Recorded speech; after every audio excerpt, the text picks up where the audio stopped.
Good evening, friends. Today we are going to discuss an important topic, law of supply. Before this, already we have studied that law of demand. ठीक है, price और quantity में relationship कुछ याद है? कैसा है, क्या रिलेशन था? नहीं याद होगा, जाके वीडियो देखना हो तो देख लीजिएगा, प्लेलिस्ट में लॉ ऑफ डिमांड की वीडियोस पड़ी हुई है. ओके, ऐसे ही लॉ ऑफ सप्लाई की भी कुछ कॉन्सेप्ट्स हैं जिसको हम आज पढ़ने जा रहे हैं. Okay my dear friends, law of supply क्या है, कैसे है, इन सब सारी चीजों को हम इस वीडियो में समझेंगे. Okay, so what is the law of supply? First of all I would like to discuss before you. Before this already we have studied the concept of the meaning and definition of supply, features and determinants of the factor affecting supply, and today we are going to discuss law of supply. Okay, it's an important topic for understanding to this all the concept of law of supply. So you can see here law of supply. What says that law of supply, L of S I have written. Okay, law of supply state that कहता है, क्या कहता है? Other thing remaining same, other thing remaining the same means ये क्या है? सारी conditions क्या होनी चाहिए? Equal होनी चाहिए. जैसे मैंने आपको factor affecting price of factor affecting supply में बताया, क्या there are two type of factor affecting, मतलब मेन जो एक main factor price of the commodity और अदर फैक्टर में बहुत सारे फैक्टर्स हैं. तो क्या था, आपने देखा था क्या कि other thing remaining the same, मतलब क्या है? This concept is based on ceteris paribus, CETRIUS PARIBUS. You can write. It's a phrase. Okay, you can use in or instead of ceteris paribus you can write the other thing remaining the same. Okay, so means सारे quantity, मतलब चीजों में कोई changes नहीं आने चाहिए, कोई बदलाव नहीं आना चाहिए एट प्रेजेंट टाइम, जिस चीज में हम इस चीज को मेजर कर रहे हैं, इन चीजों को देख रहे हैं. तो क्या कह रहा है? Other thing remaining the same, the quantity of any commodity, the quantity of any commodity the firm will produce and offer for sale. मतलब कोई भी क्वांटिटी ऑफ कमोडिटी क्या करेगी? फर्म प्रोड्यूस करेगी या ऑफर फॉर सेल करेगी with a rise in its price and fall in its price. Sales rise कब होगा? जब प्राइस बढ़ेगी. देखिए क्या होता है, डिमांड क्या होता है? इनवर्स रिलेशनशिप होता है. क्या होता है? डिमांड की लॉ ऑफ डिमांड में क्या आप देख पाएंगे? लॉ ऑफ डिमांड में क्या होता है? इनवर्स रिलेशनशिप होता है. इनवर्स रिलेशनशिप होता है. ये एक नंबर का बहुत इंपॉर्टेंट क्वेश्चन है, इसको ध्यान में रखिएगा. इनवर्स रिलेशनशिप होता है. लेकिन लॉ ऑफ सप्लाई में क्या होता है? लॉ ऑफ सप्लाई में पॉजिटिव रिलेशनशिप होता है. पॉजिटिव रिलेशनशिप होता है. क्या होता है? पॉजिटिव रिलेशनशिप होता है. मतलब प्राइस बढ़ेगी तो सप्लाई भी बढ़ेगी, प्राइस घटेगी तो सप्लाई भी घटेगी. देख रहे हो, प्राइस बढ़ेगी. अच्छा, डिमांड क्या होता था? डिमांड, प्राइस बढ़ती थी तो डिमांड घटती थी, प्राइस घट रही है तो डिमांड बढ़ रही है. एक नॉर्मल केस ये था. तो इसको हम क्या कहते हैं? Inverse relationship between price and quantity. लेकिन in the case of supply is a price. When the price will increase, supply will increase. When the price will decrease, supply will decrease. So अच्छा, ऐसा क्यों हो रहा है? अच्छा, supply जब ज्यादा प्राइस होगा, उसकी कॉस्ट ज्यादा होगी, तो डेफिनेटली सप्लायर को क्या होगा? ज्यादा फायदा होगा. तो उस केस में वो सप्लाई ज्यादा देने की कोशिश करेगा. ठीक है ना? तो अब देखिए क्या है, when price will increase, supply will increase, price will decrease, supply will decrease. तो what is this? Is a positive relationship. Positive relationship. यहाँ पे क्या था? Inverse relationship, negative relationship. तो इस चीज को हमको समझना है. लॉ ऑफ सप्लाई में क्या है? Positive relationship in between price and quantity. अच्छा, तो ये हो गया. अच्छा, law of supply is based on assumptions of other thing remaining same. यहाँ पे लिखेंगे point, law of supply is based on assumption of what? Other thing remaining same. Okay, my dear students. So by this way, these definitions we can explain the rules and the law of supply. Okay, we will understand what through graph through a curve, what it says. Okay, my dear friends, there are two things. What? Supply schedule,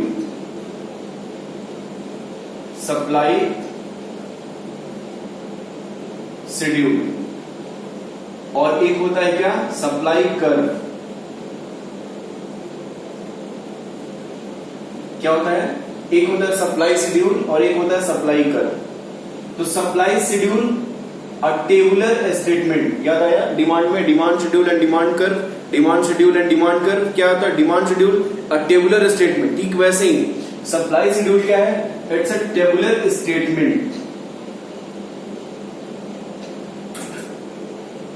at different prices at various prices at different commodity at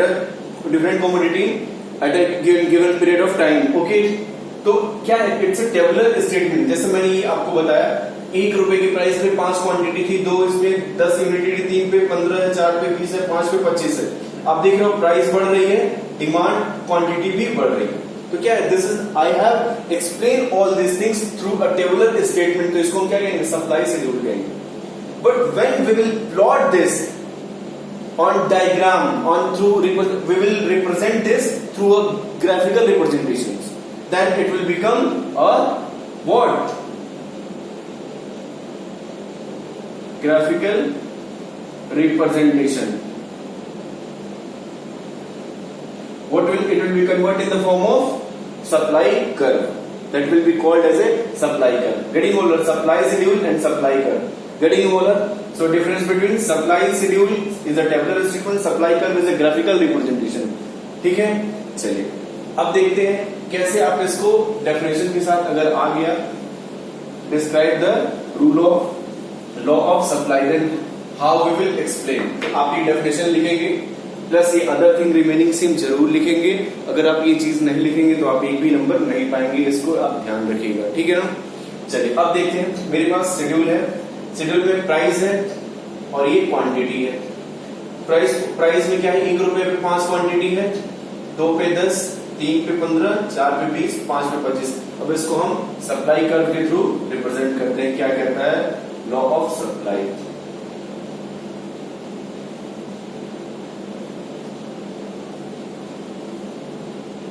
ये हो गया y axis, ये हो गया x axis, ये centre point. Okay, इस पे हम मानेंगे प्राइस को, इस पे मानेंगे हम क्वांटिटी को.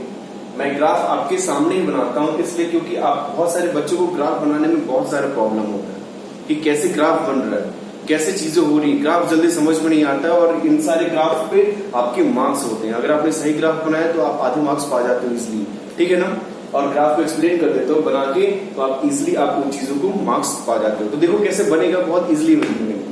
प्राइस है, क्वांटिटी है. अब देखो इसमें हमने क्या मान लिया? प्राइस. इसमें मान लिया क्वांटिटी. ये 0 हो गया. 1 2 3 4 5. इसमें हमने क्या मान लिया? 1 2 3 4 5 मान लिया. इधर क्या मान लिया हमने? क्वांटिटी मान लिया. 1 2 3 4 5. अब देखिए यूनिट है, डाल देते हैं. 5 10 15 20 25. अब देखिए 1 पे हमने क्या माना? 1 पे हमने 5 यूनिट खरीदा. 2 पे 10, 2 पे 10, 3 पे 15, 3 पे 15, 4 पे 20, 4 पे 20, 5 पे 25, 5 पे 25. अब देखो क्या हो रहा है? इधर की तरफ बढ़ रहा है. लॉ ऑफ डिमांड में क्या था? लॉ ऑफ डिमांड ध्यान रखिए ऐसे बढ़ रहा था. ये चीज यू पोर्शन था. लेकिन सप्लाई कर्व कैसे बनेगा? अब हम इन सारे पॉइंट्स को क्या बने करके मैच कर देंगे, मिला देंगे.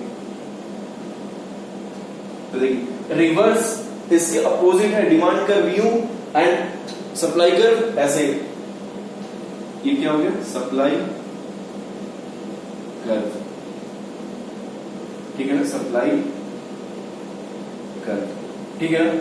आप इसको चाहे ऐसे भी मिला सकते हो या फिर ऐसे भी आप एक सिंगल वेव के थ्रू प्रेजेंट भी कर सकते हो. आप इसको चाहे ऐसे भी ऐसे करके मिला सकते हो. ठीक है ना. और ऐसे भी इसको कर सकते हो क्या, सप्लाई कर्व। ये ही आपका ग्राफिकल रिप्रेजेंटेशन है और इसी को आप इसके बाद एक्सप्लेन कर दोगे। एक्सप्लेन मतलब कैसे आप ग्राफ बनाया, X axis Y axis, X पे हमने क्वांटिटी माना, वाई पे प्राइस माना, फिर ऐसे ही A1 यूनिट फिर A1 85 टू इस चीज को एक्सप्लेन कर दोगे एंड देन ये क्या मिल जाएगी आपकी supply curve. Getting all? So all these things, by all these things we can explain the supply, law of supply. Okay, यहां तक तो क्लियर है। अब देखते हैं क्या types of supply. Types of supply,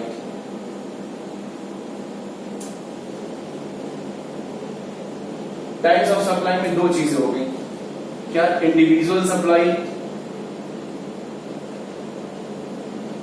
individual supply, और दूसरा हो गया क्या market supply. Okay, individual demand, market demand, getting same, सब कुछ सेम है। इंडिविजुअल सप्लाई में क्या है, इंडिविजुअल सप्लाई में किसी वन पर्सन को हमने सप्लाई किया, जो भी प्रोडक्ट है, जो भी क्वांटिटी है, वो ऑफर फॉर सेल है किसके लिए, बस एक आदमी के लिए, एक इंडिविजुअल कस्टमर्स के लिए। तो वो क्या बाई एक फर्म के द्वारा, नॉट बाई वन फर्म, ठीक है ना। अगर अवेलेबल तो उसको हम क्या कहेंगे, इंडिविजुअल। और वही पूरी मार्केट सप्लाई सब सारे फर्म्स के द्वारा, all the firms are ready to sell और ready for offering for sale, getting over, we are ready for sale at a given price and during a particular period of time. मतलब एक different price, definite price पे और एक time period के अंदर वो सारी फर्में तैयार हैं, तो क्या हुआ, उसको हम मार्केट सप्लाई कहेंगे। तो इंडिविजुअल सप्लाई में आप इस चीज को बना सकते हो, same all this things. Definition में आप लिख दोगे by a individual firm which are ready to sell or ready for offer at a given price during a particular period of time, ठीक है ना। उसको हम क्या कहेंगे, इंडिविजुअल सप्लाई। और इसी चीज को आप मार्केट सप्लाई के थ्रू भी डिफाइन कर सकते हो। मार्केट सप्लाई का ग्राफ कैसे बनेगा, जैसे मान लो ये कस्टमर ए का ग्राफ है, ए, अब इसी में मान लो मैंने बी का बना दिया, बी की क्वांटिटी क्या है, ये एक्स है, और वाई की क्वांटिटी क्या है, वाई की मान लीजिए 10 है, 20 है, 30 है, 40 है और ये 45, ठीक है।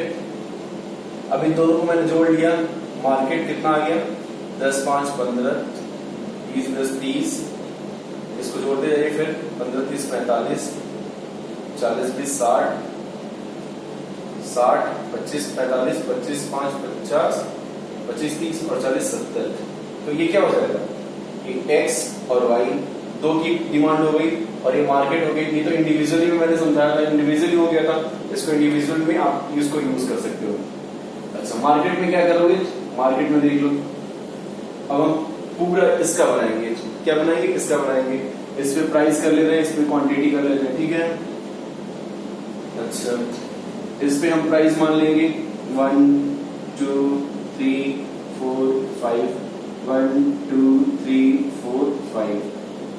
और अच्छा, इस पे क्या हो गया, सप्लाई में देख लो, क्वांटिटी में आपका आ गया 10 20 30 40 50 और आगे भी बढ़े गई,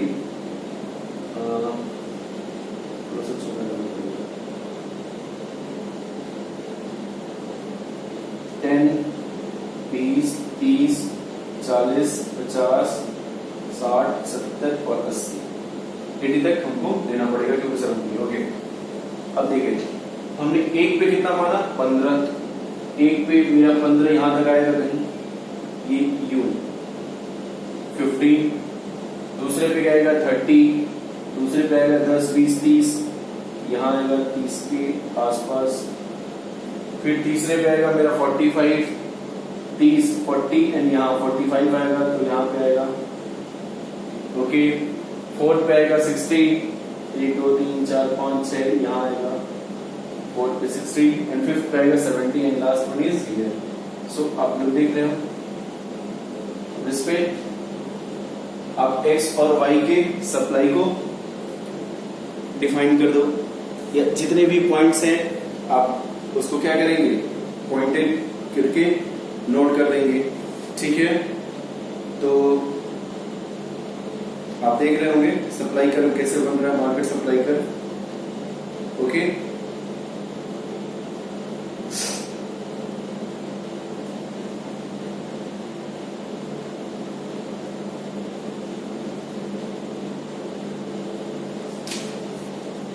मार्केट सप्लाई कर रहे हैं, पूरे मार्केट पे सप्लाई को हम क्या कर रहे हैं, दिखा रहे हैं।